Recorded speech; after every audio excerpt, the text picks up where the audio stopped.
मसलहतों का आता है। और इस मसीहा को अगर हम लोग भुला देंगे अभी झारखंड मुक्ति मोर्चा की सरकार में, तो ये निंदनीय होगा, दुर्भाग्य होगा। ऐसा कानून के तहत जो आदिवासियों का अधिकार मिलना था वो नहीं मिल पा रहा, आदिवासियों की जमीन पर दूसरे लोग कब्जा कर रहे हैं, इस संबंध में आप क्या कहना चाहिए? देखिए, ये आपने सत्य कहा।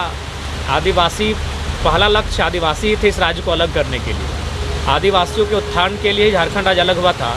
लेकिन सवाल आदिवासी का जो बुद्धिजीवी वर्ग है, आदिवासी का जो थिंक टैंक है, जो आने वाले 50 वर्षों तक सोच सकता है, उन्हें सोचना चाहिए कि आदिवासी का मतलब केवल हेमंत सोरेन का परिवार ही नहीं है।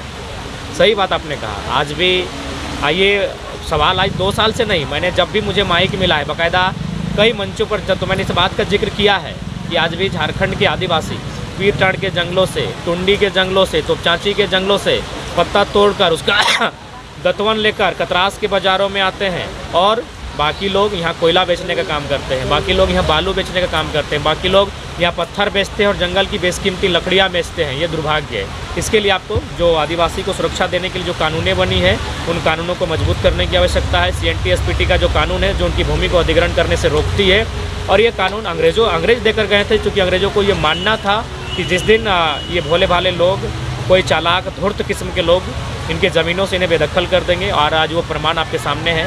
रांची जाके देखें, रांची छोड़िए, धनबाद में ही दामोदरपुर, भोदा, तेलीपाड़ा जैसे आदिवासी गांव हुआ करते थे।